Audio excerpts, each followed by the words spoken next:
আহিরন ও জামু অঞ্চলে শাড়ি, লুঙ্গি ও আটা ও তেল বিতরণ কর্মসূচি অনুষ্ঠিত হলো। আহিরন অঞ্চল ও জামু অঞ্চলে আজ এক গুরুত্বপূর্ণ জনসেবামূলক কর্মসূচির আয়োজন করা হয়। এই কর্মসূচির আওতায় স্থানীয় বাসিন্দাদের মধ্যে শাড়ি, লুঙ্গি, আটা, তেল বিতরণ করা হয়। অনুষ্ঠানে উপস্থিত ছিলেন বিধায়ক জাকির হোসেন মহাশয়, ব্লক সভাপতি গৌতম ঘোষ এবং পঞ্চায়েত সমিতির সভাপতি মনোয়ারা খাতুন মহাশয়া। এই উদ্যোগের মাধ্যমে সমাজের দরিদ্র ও নিম্ন আয়ের মানুষজন উপকৃত হবেন বলে আশা করা হচ্ছে। বিশেষ করে আসন্ন উৎসব ও শীতকালীন সময়ে এই সহায়তা স্থানীয় বাসিন্দাদের জন্য অত্যন্ত গুরুত্বপূর্ণ। স্থানীয় বাসিন্দারা এই উদ্যোগের প্রশংসা করেছেন এবং আয়োজকদের ধন্যবাদ জানিয়েছেন।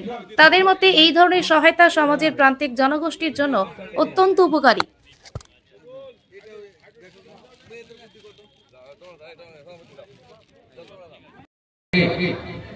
তাহলে আমরা মানুষের বৃহৎ লাগাবো না, আর কেউ যদি পয়সা থাকে তাহলে আপনারা দান করুন।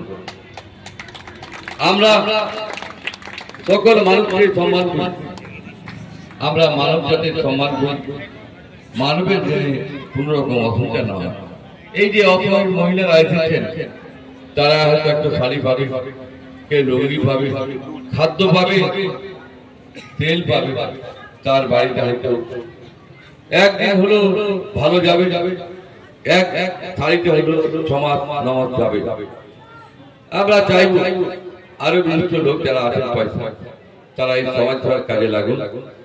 তাহলে আমরা আগামী দিনে আরো সুন্দর সমাজ গড়ে তুলতে পারব।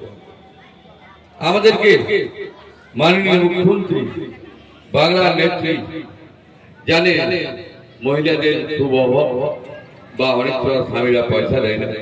সেই কারণে লক্ষ্মী ভান্ডার করেছিল যে আপনারা জানো মা বোনেরা ভালো থাকবে, আরো ভালো থাকবেন আশা করব। এবং আমার প্রতি দোয়া করবেন রোজা করে, এবং এদের দিন দোয়া করবেন আমার শরীর যেন সুস্থ থাকে, আপনাদের মানব সবাই যুক্ত থাকতে পারি।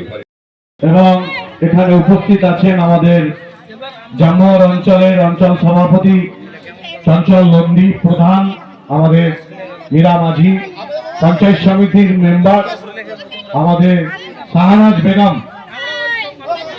এবং আমাদের উজ্জ্বল ভাই পঞ্চায়েত সমিতির মেম্বার আছে, গ্রাম পঞ্চায়েতের একগুচ্ছ মেম্বার, সর্বোপরি মা বোন আপনারা সকলে এখানে উপস্থিত হয়েছেন।